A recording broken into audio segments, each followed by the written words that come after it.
Warm welcome, viewers. You're watching 7 at 7. I'm Preeti Chaudhary.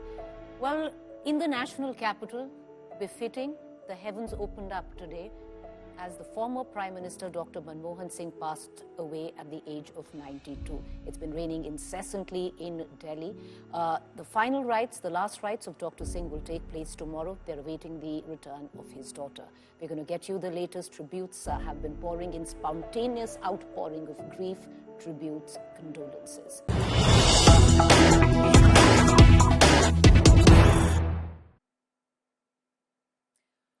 All right, news break coming in. After the demise of Dr. Manmohan Singh, Sonia Gandhi has penned an emotional note for Dr. Singh, saying Congress has lost a beloved guiding light, deeply personal loss for me. He was my friend, philosopher and guide, moved by his integrity and honesty. One thing that can be said is of all the professional, collaborative relationships that Dr. Singh had, this was one that lasted over 2 decades between Sonia Gandhi and Dr. Manmohan Singh. It was in 2004 that Sonia Gandhi, not taking the position of Prime Minister herself, decided that it was Dr. Manmohan Singh who would be a more capable leader to step into those shoes. Let's cut across to 2 very senior journalists who've watched the workings of Dr. Singh very closely. Joining us today, our consulting editor Rajdeep Sardesai. In the studio with me, senior journalist Prabhu Chawla. Rajdeep, to begin with you, you've penned some, an emotional tribute for Dr. Singh, Rajdeep. Today, when you look back, what's your biggest takeaway as, in cliches one would suggest, an end of an era? Well, let me put it this way, Preeti, that I would look at Dr. Manmohan Singh not so much as a politician, but as a person. The person in Dr. Manmohan Singh, I think, overwhelmed the politician in him. And that person was self-effacing, he was always dignified, and he symbolized a certain goodness in public life. And I saw that on more than one occasion in my interactions with him. Here was someone who had a deep commitment to nation above self. And I know that is often said as a cliche, but in Dr. Singh's case, it was true. You just have to look at his career in public life. He performed every task before him almost as a duty. And that is the way I saw him. I remember asking him every now and then questions about whether he had any regrets. And he kept telling me that in the life that I have led, I don't want to see any regrets. I only want to see it as me being just an individual who performed the roles he was given. He never aspired, in a sense, to any sense of greatness. Every time I spoke to him, he was almost camera shy. I recall when we played a TV song, Singh is King. Someone from his office rang up and said, why do you need to have this euphoric drumbeat around Dr. Singh? Please keep it low profile. I mean, think about it. In a world where there is endless, relentless self-promotion and marketing, here was someone who was actually not wanting the arc lights. And that stood out for me. I mean, even when it came to his family, here was someone who made absolutely no effort and ensured that his family was always kept out of the arc lights, never pushed them into public life in any form. In fact, made it a fetish to keep them out of the limelight. I recall, Preeti, that I was doing a show in 1999, and we were at Dr. Singh's house, and it was his grandson's birthday. And we wanted to film the birthday party, and he made it very clear that if that was the case, we would have to leave the house. He said, this is my private life, and you will not have any part of that. So he zealously guarded his private life. And I thought that right through his political career, through all the ups and downs, he maintained a certain quiet dignity. Some saw it as a weakness, but I think it was his great strength that enabled him to handle pressure and also at times takes tough decisions, because there was no sense of ego or personality cult at all, or arrogance that was built around his persona. So it's that persona of this quiet, dignified Indian committed to nation building that I will see through that prism, I will see Dr. Singh, Preeti. Rajdeep, since the course of the morning, we've seen the spontaneous outpouring of grief, of tribute, of people giving their personal anecdotes. Mostly what we've seen, Rajdeep, is all of them coming together suggesting that this was a man who was the architect of Indian reform. Look at how he stood steadfast during the India-US nuclear deal, be it Manrega, be it Aadhaar, be it RTI, technocrat, economist. But we've had people, Rajdeep, and I think you'd be the best to come in and talk about that. And if we have Mr. Prabhu Chawla with us as well, to actually speak about, he was a deft politician. Because if you look at 2008, where, his government was going through a trust vote with all the issues with the left, how he built consensus with the Samajwadi Party, or even in the candidature of, his own party person to the position of president, which was... Look, he was a politician, but not a politician in the classical sense of the term. He was not involved in the skullduggery of politics. Even whether it is the Indo-US nuclear deal, it was others who went around garnering the support of the Samajwadi Party, for example. But he was someone who astutely knew, you could argue, which way the wind was blowing. So while being close to Narasimha Rao from 1991 to 96, once Narasimha Rao lost and faded away, Dr. Singh moved into a new role. He became eventually the leader of the opposition in the Rajya Sabha, eventually Prime Minister, and aligned himself very firmly with Sonia Gandhi and the Gandhi family. So here was someone who knew, perhaps you could argue, having practiced the corridors, having worked through the corridors of power as a bureaucrat as well, which way the wind blew. But he was not involved in the lies, the deceit, which is all part of politics. He actually abhorred it. I remember doing an interview with him again in 1999 where he says that explicitly. He admits that he was not cut out for that kind of politics. It didn't mean he was not a politician, but he was a politician of a very different kind. He saw himself primarily as someone involved in public service. I think that's the role he saw himself, whether he was Reserve Bank of India governor, chief economic advisor, finance minister, and indeed prime minister. And I think through all of it, the reason why I felt emotional today was, look, for my generation, Dr. Manmohan Singh and the team around him, and I emphasize the team around him, enabled us to dare to dream. He gave us opportunities. If you and I are on a private news TV channel today, it's because that explosion took place post 1991, as did so many opportunities. And remember, he was a meritocrat. He came through academic scholarship, came from a poor family. He tells me this emotional story a few years ago of what partition meant to him. The sense of loss, of losing his home in a way in Pakistan and coming to India. But he never ever spoke about it in public. Exactly. It was private to him. And he was, that day, for the first time I saw him 2 years ago when I spoke to him about this, he was getting emotional. And his wife had to stop us. Gursharanji was the big boss in the house and say, Chaliye, Dr. Singh, ab chai pi lete hain. That was the man. You're and right I think we there, need to Rajiv. recognize that. He was a true meritocrat who then created opportunities for many others to grow. And that's why I think for my generation, I would like to see Dr. Singh as a man who enabled India to dare to dream post 1991.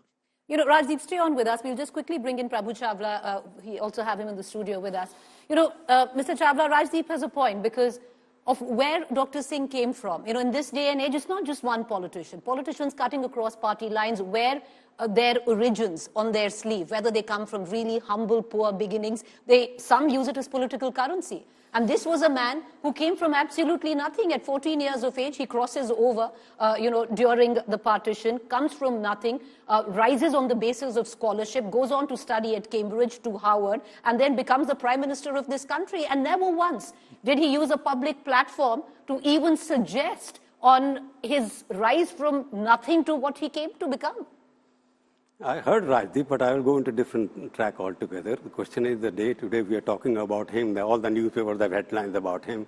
No other prime minister, there have been 12 prime ministers so far, out of which many have died, including Narasimha Rao. Nobody got this kind of attention which he is getting. Obviously, there is something new and unique about the man, that he's getting headlines, he's getting full-page coverage, because many prime ministers have died. V.P. Singh has gone, Indira Kumar Gujral has gone, and Narasimha Rao has gone.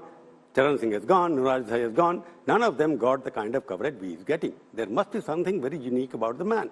I first time met him when he was my teacher in Delhi School of Economics. He couldn't speak. We had to sit, all the girls and boys that used to sit on the staircase under his desk to listen to him. He's a very humble person from the beginning. But I would not say the meritocracy. I'd say he was a bureaucrat who knew how to use politics. He was a person who had a very high intellect person, economist. He changed from the left liberal economist to the right economist. So he knew how to play with the whole thing. But his personal integrity was never in doubt. When I met him as a teacher, he was different. Then later on, I met him as the RBI governor, he was different. Economic Affairs Secretary, he was something different. So he knew the politics has to be, but I must give advantage to him. When he was chosen as the finance minister of this country, he was not the first choice of Narasimha Rao. I was editor of Indian Express at that time. I went to meet Prime Minister Narasimha Rao because he wanted to give me an interview. I was the first person to get his interview. And he was talking to somebody, and he told me, Prabhu, aap yahan chup karke baithiye, close your eyes, close your ears. I said, the journalist, sir, I cannot do it. But he was talking to somebody else. Then after 3 minutes, he told me, I asked him, who were you talking to? He said, you are a quintessential journalist. You are asking the question you should not ask. He said, I was talking to Mr. I.G. Patel, who was in London at the time. I.G. Patel, I wanted him to become the finance minister. He has refused. And he has told me, you can think about Dr. Manmohan Singh. So he was also an accidental finance minister. The accidental word, I am coming to that. Right. He was an accidental finance minister as well. And when he became the accidental prime minister, India today at that time, there was a different messaging system. We were the first to break the story on that. There used to be pager at that time, Manmohan Singh became the prime minister. The point I'm trying to make that he is the person who enjoys the Teflon factor. In the sense, nothing sticks to him. The maximum scandals happened in 91 to 96. The Harshad Mehta scam, he was the finance minister. From 2004 to 9, he was a very good prime minister. He was chosen because Mrs. Gandhi refused to make it. The person knew when he was chosen, I must give him total credit to him. I used to meet him quite often. After he became prime minister, I met him a couple of times, but after that I couldn't meet him. But he knew that he was the guidance of the Prime Minister Narasimha Rao. He was the original father of economic reforms in the country. But basically, Dr. Manmohan Singh started as a lecturer, but 40 years ago, when he became the Economic Affairs Secretary, he has been in the government in one form or the other. Even when Chandrasekhar was the Prime Minister, he was chairman of the Economic Advisory Council to the Prime Minister. And when Chandrasekhar had resigned, he went to Chandrasekhar. This Chandrasekhar told me himself. He came to him, sir, you are resigning. What will I do now? He said, what do you want? He said, the UGC chairman post is lying vacant. And he was appointed UGC chairman. First appointment with any caretaker Prime Minister did, which he should not have done. He appointed Dr. Manmohan Singh as chairman of the University Grants Commission. Obviously, there was something good about the man that everybody wanted to oblige him. And thereafter, Sonia Gandhi, the person who was finance minister, very trusted finance minister, Narasimha Rao, who was dumped in the history, of political history, and she chose him as the prime minister, speaks a lot about the man. But one thing is very clear, the Prime Minister Manmohan Singh's personal integrity has been beyond question. Well, the last few years, Rajdeep, and we'll pull you in on this, were not kind to Dr. Manmohan Singh in office. We saw the kind of allegations that threw thick and fast.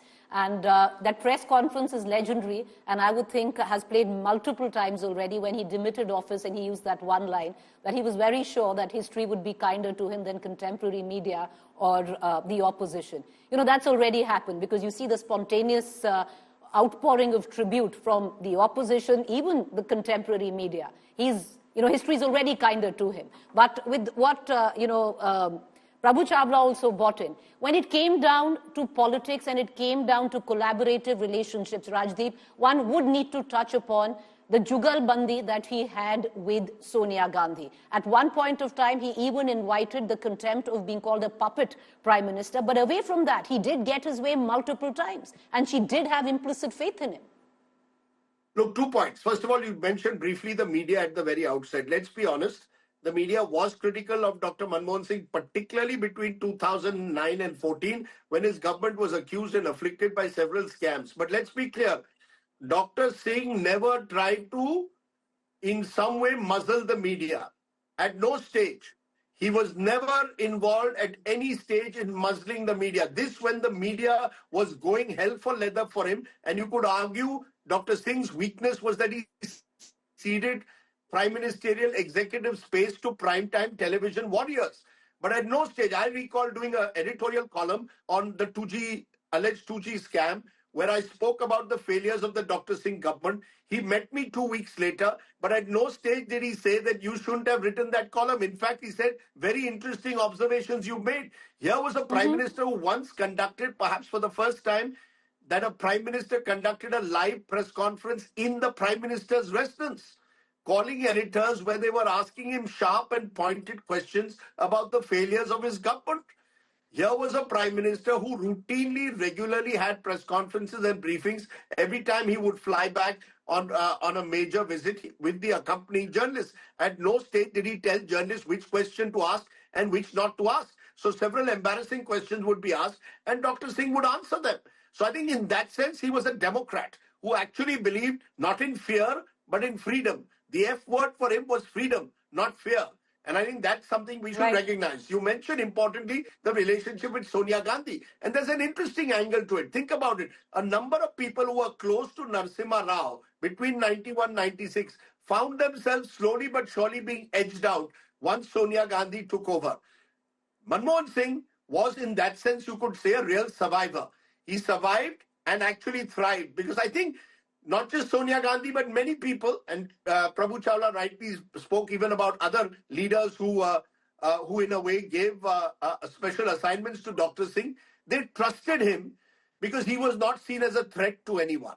He was seen as someone who was a bureaucrat politician, bureaucrat committed to public service, who therefore would follow the orders of whoever gave him those orders. Now, that may well have suited the Congress, that Sonia Gandhi, in a way, not so much the remote control. I don't buy this remote control puppet PM analogy which is given. He was much more someone who was given a specific task, a responsibility. There was a clear division of responsibility. Sonia Gandhi, Ahmed Patel and others would handle the workings of the party. The government and governance would be left to Dr. Manmohan Singh. And I think it suited Sonia Gandhi to have someone like Dr. Singh who had no great political ambitions beyond a certain point. He realized his limitations and performed within them. And that suited this relationship perfectly. Had it been some other leader with his own political ambitions, maybe Sonia Gandhi would have felt threatened. So I think the insecurities of the Congress leadership at the time meant Manmohan Singh was the ideal choice. But let's give Dr. Singh credit. He was someone who stood tough during the Indo-US nuclear deal. He was the one who brought in a Nandan Nilekani, for example, to spearhead UIDAI. Aadhaar is now seen as one of the big-ticket reforms of our times. He was importantly someone in 2008 who resisted the temptation to strike back at Pakistan after 26/11. Thomas Friedman, the economist, says that was the columnist says that was a sign of strength. It was so much easier to go in and perhaps trigger a war. He resisted that. So he could be tough when the moment arrived. And I think, therefore, I think we should give Dr. Singh a little bit more credit than calling him a puppet prime minister. But I would say that particularly post-2009, certain weaknesses within the UPA meant that Dr. Singh was a victim of coalition compulsions or in a way, did not stand up to be counted at that crucial time. For example, in 2009, when he wasn't given the cabinet of his choice, he didn't want certain DMK ministers. They were thrust upon him. He could well have exited. Maybe you would have said Singh is king in 2009. But I think the fulsome tributes had he exited. But I think the fulsome tributes today are because for the last 30 years, Manmohanomics, as it is called, has been the dominant narrative of economic policy in this country, and therefore more than one generation has been the beneficiary of it. That is, I think, is a debt which I think number of Indians owe to him, and therefore he's being recalled so fondly. Also, I think there is space for quiet dignity that people feel is still needed in public life, and Dr. Singh exemplified it. Prabhu Chawla, the sheer fact, Rajdeep mentioned Manmohanomics. Rajdeep also mentioned that he was a true Democrat. Since the morning, we've been speaking to many of the leaders who worked alongside him. I was speaking to Ashwini Kumar a short while ago, Mr. Karan Singh, and all of them say that he really was a true Democrat, or even somebody like a Sachin Pilot, who was the youngest minister to serve under him. He'd hear all of you. We'd go to him sometimes and say, you need to discipline your own cabinet. Some of them are making these unsavory statements to the media. He'd all come back and say, let them, it's their choice, and they know exactly what they need to do. I can't be a headmaster. somewhere down the line, that quality deeply appreciated? No, I agree with you, Preeti. Even this is a moment where you can't criticize the person. That is when everybody has to look at the double standard in politics happen. The kind of BJP leaders were talking about, now what they're talking today, is entirely different. None of them will accept that he was the builder of modern India. Nobody will accept that he was the king of reforms in this country. But I will go into different thing because 45 years I've seen the politics of this country. I would say that he was a dual personality. There were double faith Manmohan Singh. He was personally very clean. He knew what was for him. The targets were very clear. He became the prime minister, not with no Babu in the country had become the prime minister. So he became there. Therefore, I think he was a double faith in the sense that he would know that who is making him the prime minister. When I met him at that time, I said, why you are known as there is a second power center within Sonia Gandhi. He said, don't forget this. I'm quoting it now because that is a fact which I have recorded. He said very clearly there have been two Sikhs in this country who have got prominent positions. One was Gyani Zail Singh, who became the President of India, courtesy Gandhi Parivar. And I am the Prime Minister of India, courtesy Gandhi Parivar. Is that the reason why, sir, and I'll interrupt you, is that the reason why when Rahul Gandhi allegedly tore up the ordinance, which was he should clear, resign, no? that he wanted to resign, but he didn't because of Sonia Gandhi. No, this is the perception we have created. I am not going. Therefore, today is not the time to criticize anybody. So therefore, I'll leave it there. Leave it to you. No, but he didn't resign because he didn't resign, thought he owed it to Sonia he wanted Gandhi. to resign. I don't know. He never said anybody that I wanted to resign. There is our interpretation. We are right to have interpretation. But I must give credit to him that he managed the coalition in the first part. 2004, he was a nominated prime minister. He was nominated by Sonia Gandhi. He was unanimously elected by all the parties. Then from there, he built a personality.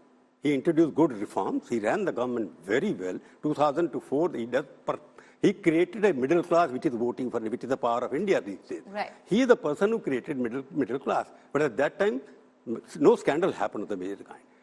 When the party got 206 seats in 2009, it was partially because of his image as a good, clean prime minister who meant business at that time. Therefore, people are expecting, people like me personally were expecting, they will use his political authority, mandate which he has got as a prime minister second time to assert himself, which was missing. He suffered, as Rajiv was saying, if they were imposed on him, since he had the power, he would have said, no, I will not take it. I asked him, why are you appointing so-and-so as a communist? In Ajtak, we had a discussion at that time. Somebody said he will not make so-and-so the communist minister. I said, he will definitely make so-and-so the communist minister. When it came to Natwar Singh, when there was happening at that time, the scam happened, he was not willing to sack him.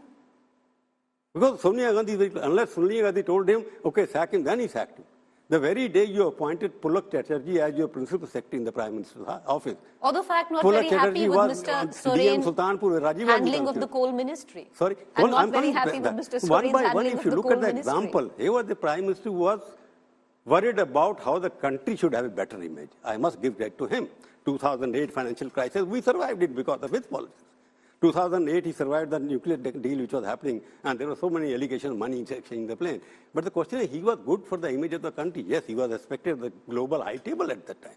But at the same time, he was not behaving like a prime minister, which he should have done. He had nothing to lose. So he was saying he had his shortcomings. He had his stock. Congress party came back. As a prime minister, I would say, Teflon factor, I used it.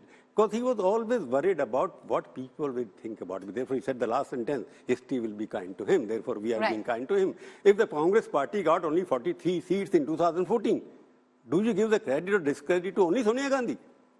No. Fair. Nobody talks about Manmohan Singh. That's a Teflon factor. All right. I'm going to close the show, but I want to bring in Rajdeep very quickly, Rajdeep. What's befitting is because we've had thunder, we've had hail, we've had rain all through the course of today, and all at a man.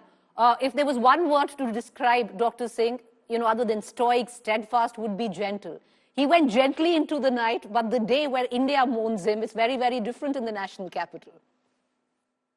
Look, he was a middle-class hero. You asked me, why do you think there is this euphoric, why there have been these sort of heartfelt tributes to him? It's partly because, as I said, he enabled a generation to dare to dream about greater opportunity, but the middle-class dream. I think he embodied what the middle class has hoped for, which is, of course, position, power. The middle class also would like a stake of that. But because I think there is a sense that when you have a scholarly prime minister, someone who's come through academic scholarship, someone who's done it the hard way in a way and made it there, and embodies some of the middle class values of family life, of probity, at least personal probity, you tend to admire him. And I think, therefore, because he was distinct to any other prime minister, he was not a prime minister as you usually know prime ministers. Prabhu Chawla is right. He was a nominated prime. All right, okay, there's a problem with Rajdeep's video and audio link. We're going to let it be at that. We need to come to the close of the show. Mr. Chawla, appreciate you joining us. Thank you, Rajdeep, if you can hear us. Appreciate both of you for joining us. You know, there have been multiple anecdotes. For someone, you know, of my own, I was very, very young at that point of time, and I did read in the papers that he'd gone to JNU for a visit, and they showed him black flags. When the JNU administration faculty found out, they decided to take action against the students of JNU who had shown him the black flags. The PMO got to know that action was being taken, and Dr. Singh told the PMO, who later communicated to the faculty of JNU saying, please don't take any action. It's the democratic right of these students if they want to protest. With that, we're going to come to a quick end, but the conversation continues on a man who's going to go down in the annals of Indian history, Dr. Singh.